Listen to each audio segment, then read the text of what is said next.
শোয়ার ঘর ভারতে, এই রকমও সীমান্ত কিন্তু ভারত বাংলাদেশের মধ্যে রয়েছে। তো এই জায়গায় এই ধরনের বিভিন্ন বিষয়ের সুযোগ নিয়ে বাংলাদেশের বিজিবি এবং বাংলাদেশ সেনাবাহিনীর তরফ থেকেও নাকি সীমান্তে ড্রোন ওড়ানো হচ্ছে এবং এই ড্রোন। अस्सलाम वालेकुम जी, আমি सुमैन, अपनारा देख रहे हैं सुमैन रिएक्शंस बंगला। यहाँ पे जी आज हम बात करेंगे इंडिया और बांग्लादेश बॉर्डर के हवाले से।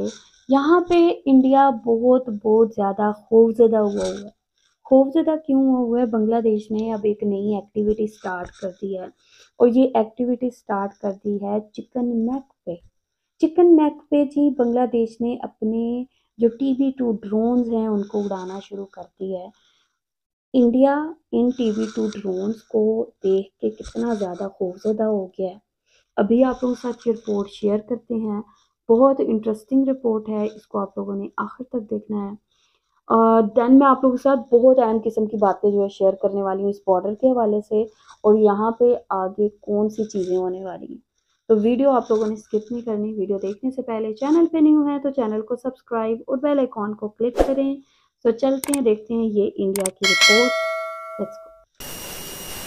যেটা জানতে পারা যাচ্ছে যে সীমান্তে একদম ভারত বাংলাদেশের যে সীমান্ত, সেই সীমান্ত তো মানে দীর্ঘ একটা সীমান্ত এবং এই সীমান্তে অনেক এরকম জায়গা রয়েছে যেরকম আপনারা বিভিন্ন সময় শুনে থাকবেন যে মানুষের রান্নাঘর হয়তো বাংলাদেশে, তার শোয়ার ঘর ভারতে, এই রকমও সীমান্ত কিন্তু ভারত বাংলাদেশের মধ্যে রয়েছে। তো এই জায়গায় এই ধরনের বিভিন্ন বিষয়ের সুযোগ নিয়ে বাংলাদেশের বিজিবি এবং বাংলাদেশ সেনাবাহিনীর তরফ থেকেও নাকি সীমান্তে ড্রোন ওড়ানো হচ্ছে এবং এই ড্রোন উড়িয়ে বিএসএফ এর যে সমস্ত ঘাঁটি রয়েছে সেইগুলোর খোঁজ খবর নেওয়ার চেষ্টা হচ্ছে এবং আমরা কোথায় মানে ভারতীয় সেনা, বিএসএফ, প্যারামিলিটারি ফোর্স বিভিন্ন তারা কিরকম তারা মানে প্রস্তুতি রেখেছে বা কোথায় কি তাদের সব ঘাঁটি রয়েছে এগুলো খোঁজ খবর নেওয়ার চেষ্টা করছে।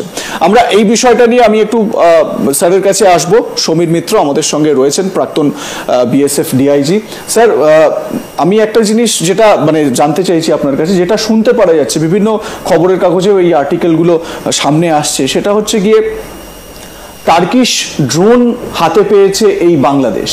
এবারে বাংলাদেশ এটা হাতে পাওয়ার পর বুঝতে হবে কোন সময় তারা হাতে পেল এবং সেটাকে তারা কিভাবে ইউজ করছে। সীমান্তে এই ড্রোনগুলোকে তারা ব্যবহার করছে এবং এই ড্রোন ব্যবহারের যে ইতিহাস, সেই ইতিহাস মানে পাকিস্তান ভীষণ রকমভাবে এই ড্রোনকে ব্যবহার করেছে ভারতের এগেনস্টে এবং এখনো করে চলেছে।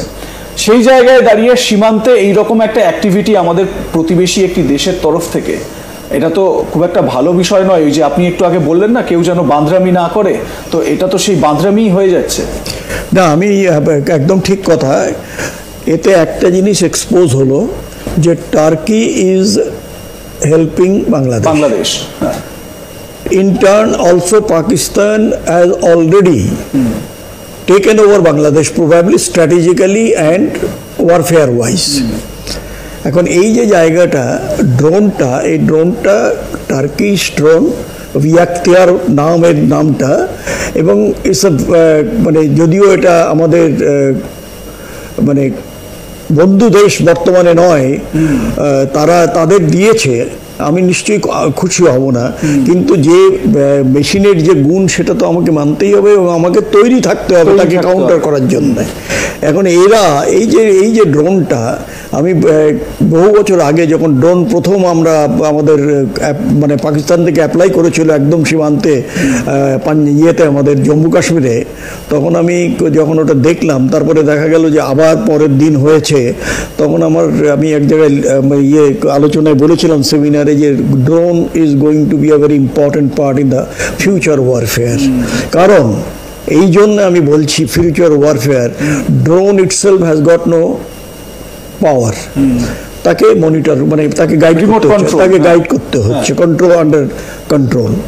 এখন সেই জায়গাটায় সবচেয়ে বড় যেটা রিকোয়ারমেন্ট, আজকের পদাতিক যুদ্ধে হোক অথবা জলযুদ্ধে হোক কিংবা আকাশের যুদ্ধেই হোক না কেন, সেটা হচ্ছে অ্যাডভান্স প্রোঅ্যাক্টিভ হতে হবে এবং অ্যাডভান্স ইন্টেলিজেন্স আমার কাছে দিতে হবে।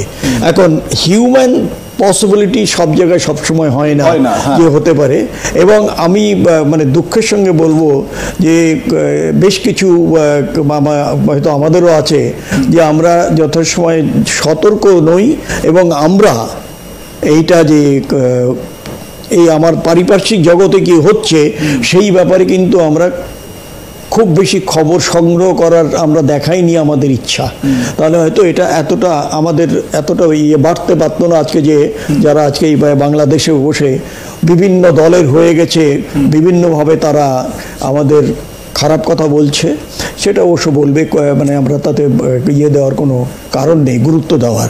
এখন এই যে ড্রোনটা, একে যদি উড়িয়ে দেওয়া যায় তাহলে একটা রেডিয়াসের মধ্যে সে কিন্তু পুরো সার্ভিলেন্সটা করছে এবং সেটা ইনপুটটা নিচে আসছে। Drone, the moment it will cross the international boundary, it will be shot down. এর নিজস্ব যে যখন উড়িয়ে দিল, তারপরে যতক্ষণ না রিচার্জ করা হচ্ছে কিংবা তাকে দেখা হচ্ছে, বেশ কিছু ঘন্টা এটা করতে পারে। সুতরাং আপাতত এই মুহূর্তে যেটা দেখা যাচ্ছে যে এই ড্রোনটা দেখিয়ে বাংলাদেশ কিংবা ওখানকার তাদের যারা রয়েছে বড় ভাইরা পাকিস্তান, তারা এইটা আমাদের হয়তো বোঝাতে চাইছে আমরা ড্রোন দিয়েছি, টার্কিশ ড্রোন, একটা ভালো কোয়ালিটির ড্রোন, এটা আমাদের সব কিছু দিচ্ছে দরকার পড়লেই।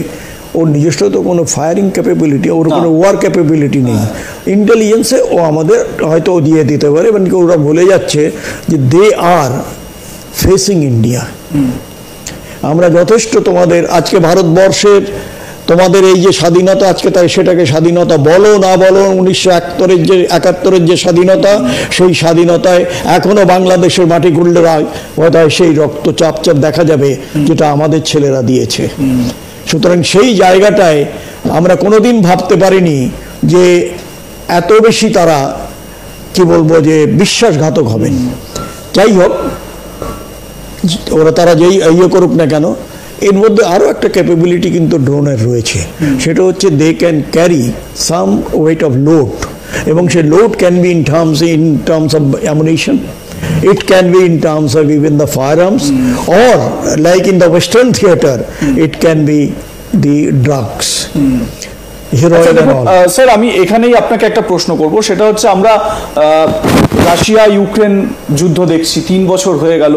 রিসেন্টলি যেটা আমেরিকার থেকে, মানে জো বাইডেনের অ্যাডমিনিস্ট্রেশনের থেকে পাওয়া যে ড্রোনগুলো ইউক্রেন ইউজ করছে এগেনস্ট রাশিয়া, আমরা দেখতে পাচ্ছি কয়েকদিন আগেও মস্কোতে বেশ কয়েক জায়গায় এরকম ড্রোন অ্যাটাকের প্ল্যানিং ছিল, যদিও সেগুলোকে শট ডাউন করা হয়, কিন্তু এর আগেও ইউক্রেন কিন্তু এরকম অ্যাটাক করেছে। তো সেক্ষেত্রে মানে এই প্রথমত এই ড্রোনগুলোকে এভাবে কিভাবে ব্যবহার করতে পারবে, আর দ্বিতীয়ত আর একটা বিষয়, আপনার সঙ্গে এর আগেও এটা নিয়ে আলোচনা হয়েছে আমার, পাকিস্তান তো এই পাঞ্জাবে ড্রোনকে ব্যবহার করছে বিভিন্ন মাদকদ্রব্য, বিভিন্ন নেশাদ্রব্য সরবরাহ করার জন্য। তো এটাও কি কোনো রকম ভাবে বাংলাদেশের বা পাকিস্তানের কোনো রকম একটা ছক, মানে পশ্চিমবঙ্গে বা বাংলার বর্ডার থেকে ক্রস করে সেরকম কিছু করার কি প্ল্যানিং রয়েছে? একদম। দেখো, এর সঙ্গে আরও একটা প্ল্যান আছে এদের, যেটা ওইখানে ছিল। This is a 3-pronged attack on our sovereignty. Sovereignty in the sense, it may not be যে ফায়ারিং হচ্ছে তা নয়, কিন্তু আদারওয়াইজ ওয়ান ফেক কারেন্সি। তোমার যদি আমার দেশে পাশের দেশ থেকে বা যে কোনো জায়গা থেকে ফেক কারেন্সি নিখুঁতভাবে যদি এটাকে পুশ করা যায়, তার মানে কি হচ্ছে যে আমাদের যে জেনুইন কারেন্সি সেটা মার খেয়ে যাচ্ছে, এবং তাতে কি হচ্ছে যে একটা ইকোনমিক একটা আনরেস্ট বলবো কিংবা মানে আনস্টেবল করে দেওয়ার চেষ্টা একটা রয়েছে।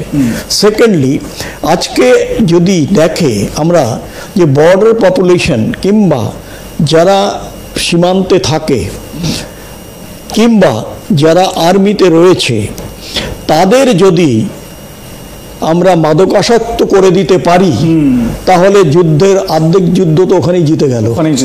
যে যার ফলে কি হয়েছে যে কিছু কিছু লোক আছে, এক সময় আমি ওই যখন আমাদের জম্মু রিজিয়নে আমরা সেই মাউন্টেন্সের উপরে মাউন্টেন ওয়ারফেয়ার এক্সারসাইজের আমাদের নিজেদের মধ্যে ট্রেনিং করানো হতো, যে মানে minimum water, how do you sustain, হ্যাঁ, এবং কিভাবে তুমি থাকবে, কি করবে।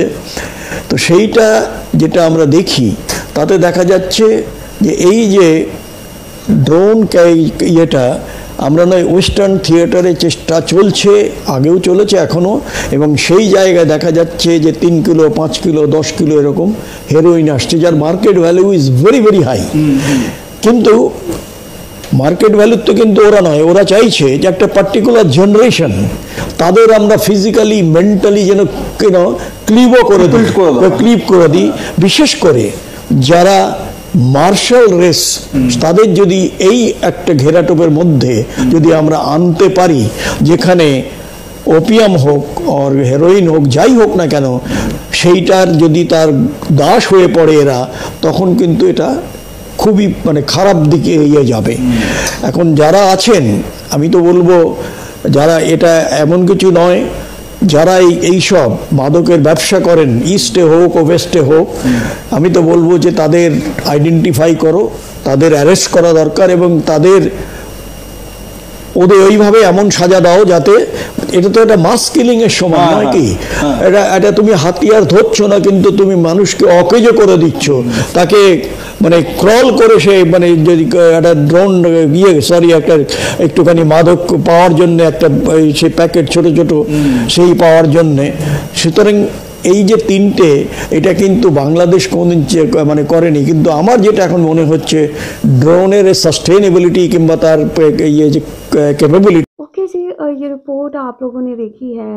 इंडियन मीडिया पे इसको लेके बहुत ज़्यादा जो चर्चा वो हो रही है कि बांग्लादेश अब कितना आगे बढ़ रहा है, और यहाँ पे इंडिया को चिकन नेक के हवाले से जो खतरात महसूस हो रहे हैं, उस चीज़ से बहुत ज़्यादा खौफजदा है। क्योंकि चिकन नेक एक ऐसा बॉर्डर है कि बहुत छोटा सा बॉर्डर है कि अगर इसको कंट्रोल कर लिया जाए तो इंडिया अपनी पूरी की पूरी जो 7 सिस्टर स्टेट हैं उनसे कट ऑफ हो जाएगा।